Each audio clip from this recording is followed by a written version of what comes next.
So, granted, this song was before my time, but it has escaped my ears, I think, for the better part of several decades.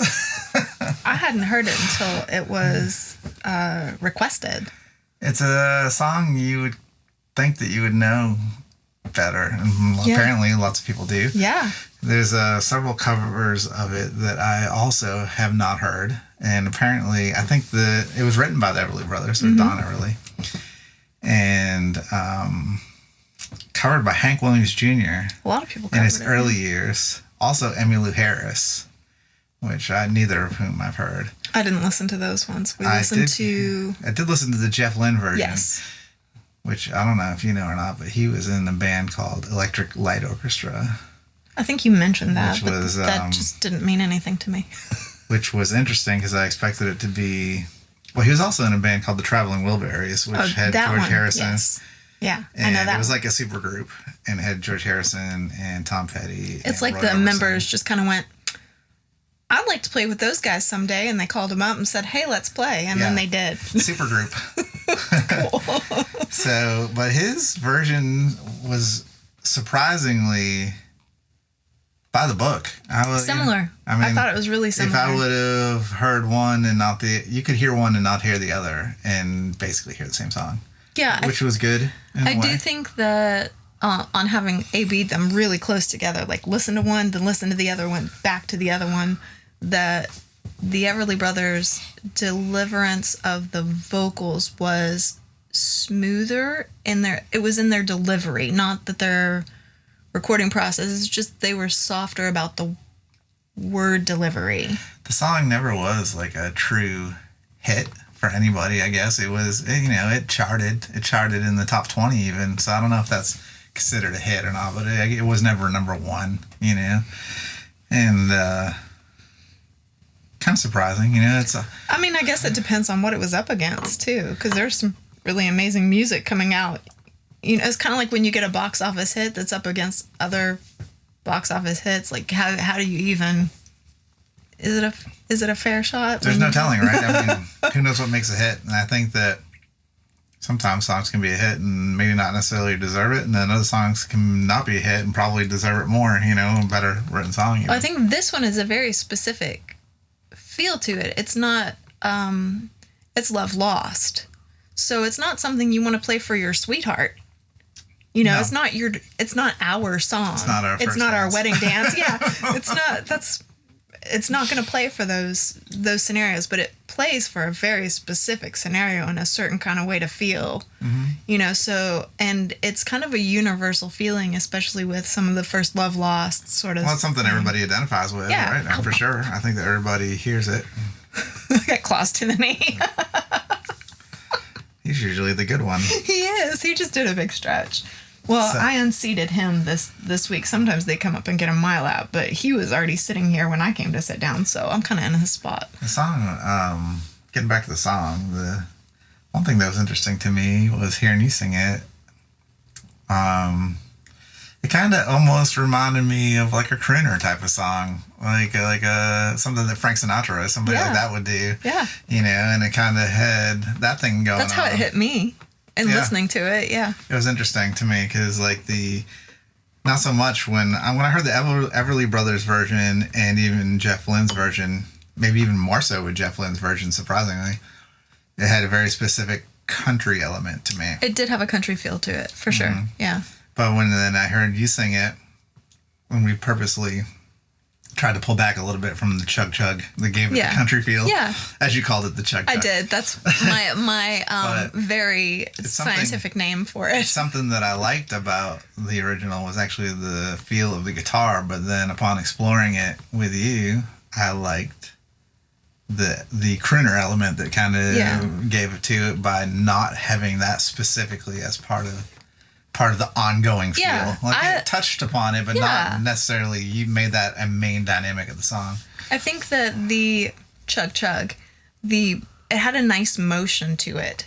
It did. It propelled the song. Yeah, for what they were laying down. And I felt like for my vocal, because I'm not a country singer, I don't have... Yeah, I know. Surprise.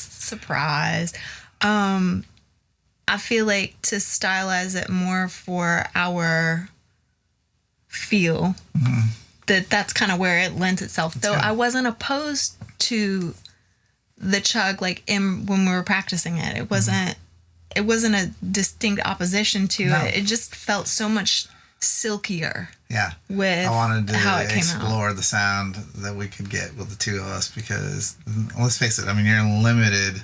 With two players, you are somewhat limited. But I think we still cover a lot of bases, you know? And I'm looking forward to doing the song live, I think. Yeah. Well, let's talk a little bit about our streaming because we haven't really addressed that in the chat yet. So this song was actually recommended on one of our live streams. So we've been live streaming on Sundays our Bull and Thistle show. We've been live streaming the first set, which has gone well. Like we've had anywhere from 60 to 90 people stream at the kickoff, and with anywhere from 200-300 people streaming it throughout the week, which is nice. We've just kind of done it quietly, but we've also been taking it down for the next one because we don't want just like a lot of live streams up there dominating our channel with past shows. Also, just to keep things fresh and try to keep our channel clean and focused on what it has been focused on in the past. Yeah. We've done that, and I think it's been going really well. It's fun. And, also I wanted to touch base on how we select the shout-outs. Like, sometimes it is somebody else's suggestion, sometimes it's our own, and because we're not really married to any one idea, sometimes we'll just jump ship, and, like, a new suggestion might be the first suggestion, and a suggestion from years ago might be the next suggestion. Yeah. We never know how they're going to come up. Sometimes we don't remember who suggested it, but we have the list, and we try to keep track of some of them. But in the past, we hadn't been as organized, so it's hard to say where some of them came from. Sometimes it's just the way we feel for that week. Like or for sure. I can't tell you the amount of times I've just woken up with a song in my head. Like, hey, why haven't we even thought about this one for the shout out? And we've got a list, no kidding, of probably over 100 songs that are possibilities, both with extra instrumentalists and singers and for just the two of us. So we'll just not even look at the list. We go months sometimes without even referencing the list because of suggestions or because we feel a certain kind of way. Yeah, we're feeling a certain kind of way about a song. Yeah. A good fan of our Sunday shout out came out to a couple shows last week. Yeah.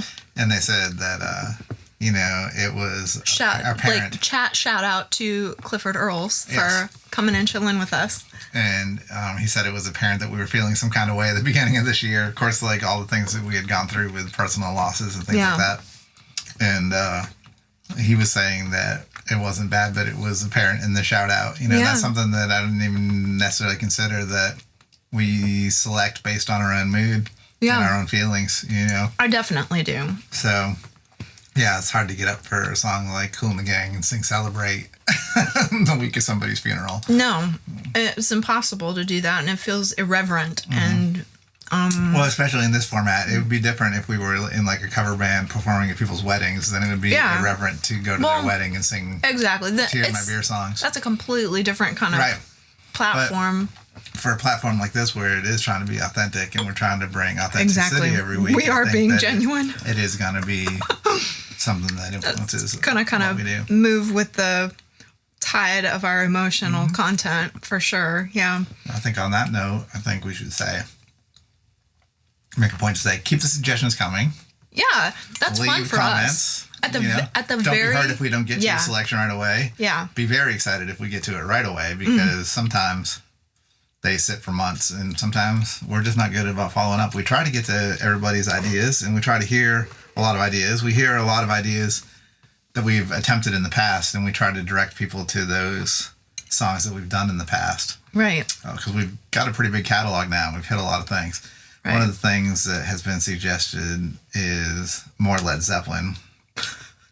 And we've done two through the years, and they've both been very popular. So kind of thinking about maybe doing another one of those soon. Led Zeppelin. Now, we've talked a bit about how I feel like the Beatles and Led Zeppelin, and there's a couple of other artists that the cadence of their singing escapes me.